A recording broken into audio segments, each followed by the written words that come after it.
칼슘과 비타민 D를 동시에 섭취할 수 있는 대표적인 음식이 바로 인 거죠. 한 장을 먹는다면은 칼슘을 약 한 147mg이나 섭취할 수가 있어요.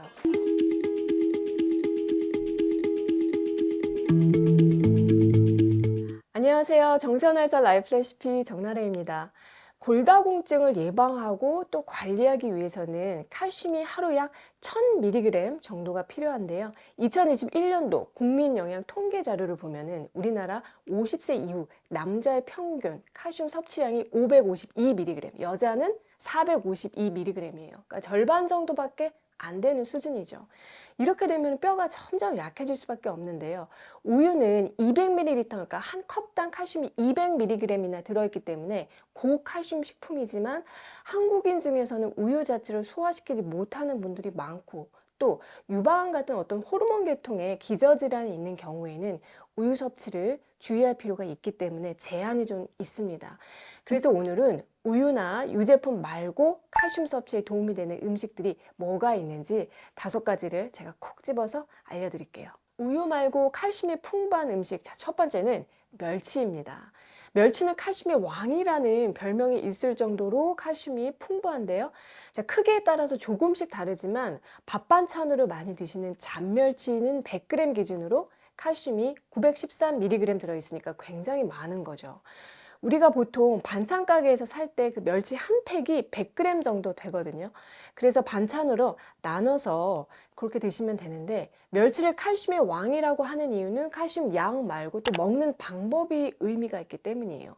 크기가 작으니까 보통 내장까지 통째로 먹게 되는데, 멸치 내장에 풍부한 비타민 D는 소장에서 칼슘 흡수를 유도하는 역할을 하고요. 또 뼈를 만드는 조골세포의 작용을 촉진하기 때문에 칼슘과 함께 비타민 D를 먹으면 뼈를 채우는데 큰 시너지 효과가 나게 됩니다. 칼슘과 비타민 D를 동시에 섭취할 수 있는 대표적인 음식이 바로 멸치인 거죠. 한의학적으로는 멸치는 성질이 따뜻하면서 위장으로의 혈액순환을 돕기 때문에 특히 소민 체질 같은 소화력이 약한 분들이나 우유 먹고 설사 잘하는 분들이 챙겨 드시면 좋은데요. 주의할 점은 너무 짜게 먹지 않도록 하시고요. 퓨린 함량이 좀 높기 때문에 통풍이 있거나 요산 수치가 높은 분들은 과잉 섭취에 주의가 필요합니다. 반찬으로 적당히 드시는 것은 괜찮아요. 그런데 뭐 밥에 멸치를 왕창 넣고 자주 비벼 먹는다든지 하는 것들은 피하셔야 한다는 말씀이고요. 또 멸치를 볶을 때 호두나 아몬드 같은 견과류나 땅콩과 같이 넣어서 볶는 경우가 많죠. 그런데 견과류에는 칼슘 같은 미네랄 흡수를 방해하는 피트산 성분이 들어있고요. 땅콩에도 수산이 들어있어서 칼슘 흡수를 방해하고 대변으로 그냥 빠져나가게 합니다. 그래서 골다공증이 이미 있는 분이라면은 멸치를 볶을 때 견과류보다는 칼슘 흡수를 돕는 비타민C가 풍부한 꽈리고추 같은 것들을 넣고 볶아주면은 뼈 건강에 훨씬 도움이 돼요. 우유 말고 칼슘이 풍부한 음식 두 번째로 멸치보다 더 뛰어난 음식이 있습니다. 바로 뱅어포인데요. 뱅어포는 이름과는 달리 사실 뱅어로 만들어진 것이 아니고, 뱅어가 아니라 실치라고 하는 흰 배도라지 치의 치어입니다. 뱅어와 비슷하게 생겼지만은 다른 종류의 생선이고요. 우리나라에서는 뱅어가 서식을 하긴 하지만 수가 워낙 적어서 실치를 포로 만든 것을 그냥 뱅어포라고 부르고 있어요. 자, 뱅어포도 멸치의 장점을 다 가지고 있으면서도 100g당 칼슘이 982mg으로 멸치보다 많기 때문에 사실 진정한 칼슘 제왕은 뱅어포가 아닐까 합니다. 보통 10장씩 묶어서 파는데 뱅어포 한 장에 15g 정도 되니까 뱅어포 한 장을 먹는다면은 칼슘을 약 한 147mg이나 섭취할 수가 있어요. 자, 뱅어포에는 칼슘 외에도요, 특히 제7 영양소라고 불리는 핵산이 풍부한데, 이 핵산은 노화를 예방하는 영양소로 잘 알려져 있습니다. 우리 몸에서 염증을 막아주고 콜라겐 생성을 자극해서 혈관을 강화시키고 또 상처를 치유하는 그런 역할을 하기 때문에 건강한 뼈를 만드는 데도 도움이 되는데요. 뱅어포는 주로 고추장 양념 발라서 구워 드시죠. 근데 구이로만 드시지 말고요. 갈아서 조미료로 쓰거나 또 잘게 잘라서 채소나 버섯과 같이 볶아서 드시면 칼슘 섭취에 너무나 좋은 궁합이에요. 자, 다만 뱅어포 역시 멸치처럼 퓨린 함량이 높은 편이기 때문에 통풍 환자분이나 또 그 통풍 기왕력이 있었던 분들은 과잉 섭취는 피하셔야 합니다. 우유 말고 칼슘이 풍부한 음식 세 번째는 여러분 두부입니다. 두부는 보통 한 모가 300g인데요. 한 모를 기준으로 칼슘이 약 102mg 정도 들어있고 단백질도 한 27g이 함유되어 있는 고칼슘, 고단백질 식품이죠. 여러분 뼈는요 무조건 단단하다고 튼튼한 게 아닙니다. 힘도 있어야 하지만 유연성도 같이 있어야 잘 부러지지 않고 골절이 되더라도 뼈가 잘 붙게 돼요. 어르신들 중에서 고관절에 골절이 발생한 후에 뼈가 잘 붙고 아물지 않아서 고생하시는 분들 종종 있으시죠? 그래서 건강한 뼈는 칼슘뿐만 아니라 단백질 콜라겐도 부족함이 없어야 하는데 콜라겐은요 사실 분자량이 커서 우리가 영양제로 먹어도 바로 뼈나 피부로 흡수되지 못해요.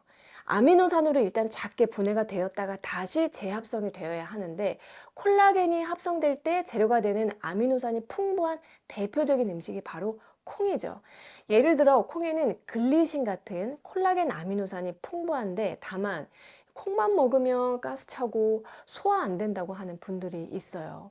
그래서 이럴 때는 콩을 가공해서 두부로 만들면은 전체적인 단백질 함량은 좀 줄어들긴 하지만 소화 흡수율이 훨씬 높아지기 때문에 소화력이 약하고 뼈도 약한 분들은 식단에서 두부를 적극 활용하시면 좋습니다.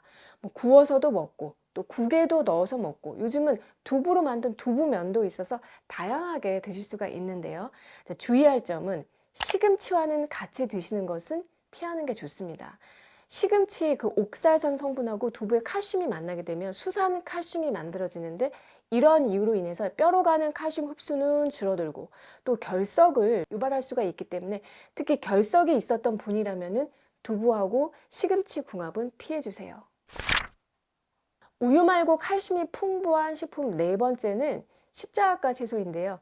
십자가에 속하는 무, 배추, 케일, 청경채 다 좋은데 그 중에서도 브로콜리 그리고 양배추를 특히 추천드려요.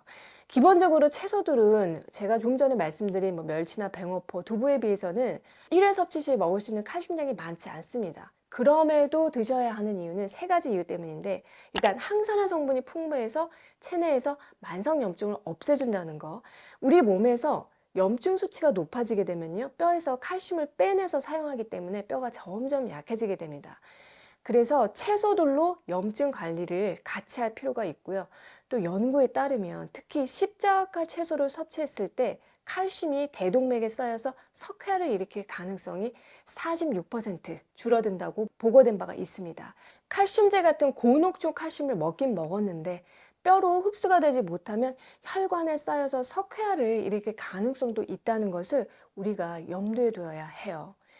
그리고 자, 이 표를 보시면은요. 칼슘이 몸속에서 얼마나 잘 이용되는지 생체 이용률을 보여주는 표인데요. 우유는 칼슘량은 많지만 흡수율이 32.1%밖에 안 되는 반면에 브로콜리의 흡수율은 61.3%로 양배추도 64.9%로 이 흡수율이 2배 이상입니다. 그래서 브로콜리와 멸치를 함께 볶아 먹는다든지 두부를 넣은 강된장에 양배추찜을 곁들여서 밥을 먹는 것처럼 칼슘이 풍부한 다른 음식들하고 같이 먹으면 시너지 효과가 나겠죠. 주의할 점이 있다면 브로콜리나 양배추 같은 십자가 채소의 경우에는 고이트로젠 성분이 갑상선 호르몬의 생성을 방해할 수 있기 때문에 갑상선 기능 저하나 질환이 있는 분들은 과잉 섭취하지 마시고요. 또 드실 때는 생으로 드시기보다는 살짝 데쳐서 드시는 것이 더 좋습니다. 마지막으로 칼슘이 풍부하게 들어있는 또 다른 식품군이요. 해조류예요. 그 중에서도 미역을 추천드리는데 칼슘 함량을 한번 비교해 보면요. 마른 미역 100g에는 칼슘이 1109mg, 마른 다시마에는 708, 토새는 768, 돌김은 412mg 들어있어서 김에 비하면은 3배 더 많은 양의 칼슘이 들어있습니다. 미역에는 마그네슘도 풍부한데요. 마그네슘은 칼슘의 운반을 도와주고 또 비타민 D의 활성화를 돕는 작용이 있기 때문에 뼈 건강에도 필수적인 영양소예요. 그리고 칼슘은 근육을 수축하게 하는데 이것이 장 근육에도 역시 영향을 미쳐서 칼슘제를 먹으면 장 운동이 좀 안 좋아지는 경우가 있거든요. 그래서 대변이 장 안에서 머무는 시간이 길어지면서 수분을 뺏기니까 변이 단단해지면서 변비가 생기는 거죠. 그래서 평소에 변비 성향이 있는 분들은요, 칼슘과 함께 마그네슘, 식이섬유가 동시에 다 풍부한 이 미역이 도움이 됩니다. 미역국을 끓여 드셔도 좋지만 미역의 칼슘 흡수가 더 잘 되게 하려면 식초로 초무침을 해서 드시면 더 좋아요. 식초가 칼슘 흡수를 도와주기 때문이고요. 미역에 대한 더 자세한 내용이나 주의점은 위 영상들을 참조해 주셨으면 합니다. 오늘 내용을 다시 한번 정리하면 우유 말고 칼슘이 풍부한 음식 5가지를 알려드렸는데요. 멸치, 병어포, 두부, 브로콜리하고 양배추, 그리고 미역을 추천드렸습니다. 하루에 1000mg의 칼슘을 먹어야 한다면은 기본적으로 밥, 김치, 국으로 대략 한 500mg의 칼슘을 섭취한다고 했을 때 나머지 500mg의 칼슘을 이런 음식들로 여러분이 신경 써서 챙겨 먹자고 생각하시면 되고요. 한 번에 너무 많은 양의 칼슘을 먹게 되면은 신장에 부담을 줄 수가 있기 때문에 나눠서 새끼면 새끼 이렇게 나눠서 섭취를 해주시면 좋겠습니다. 칼슘제를 유행처럼 영양제로 그냥 드시는 분들이 있는데요. 칼슘제를 드셔야 한다면은 정확한 그 양에 대해서 주治医 선생님과 함께 상의해서 처방받아서 드시는 것이 가장 좋습니다. 올해도 정나래와 함께 슬기로운 식시생활 하시고요. 저는 다음에 또 좋은 내용으로 찾아뵐게요. 평소에 어떤 음식을 어떻게 먹으면 좋을지 개인적으로 궁금하신 점 있으시면요. 식치 상담소로 사연 보내주시면 1:1 코칭을 해드리고 있습니다. 영상 아래 정보랑 그리고 고정 댓글에 신청하는 링크 있으니까요. 들어오셔서 작성해 주시면 되고요. 컨텐츠 특성상 사연이 채택 시까지 1개월 이상 걸릴 수 있다는 점 양해 부탁드리고 유튜브나 인스타 DM으로 언제 소개해 주냐고 문의 주시는 분들이 많으신데 일일이 저희가 답변 드리지 못하는 점도 양해 부탁드립니다. 사연이 채택되신 분들께는 저희가 개별 연락 드릴 테니까 편한 마음으로 기다려 주셨으면 하고요. 채택된 사연은 식치상담소 코너에서 확인하실 수 있으니까 보시고 도움 받으셨으면 합니다.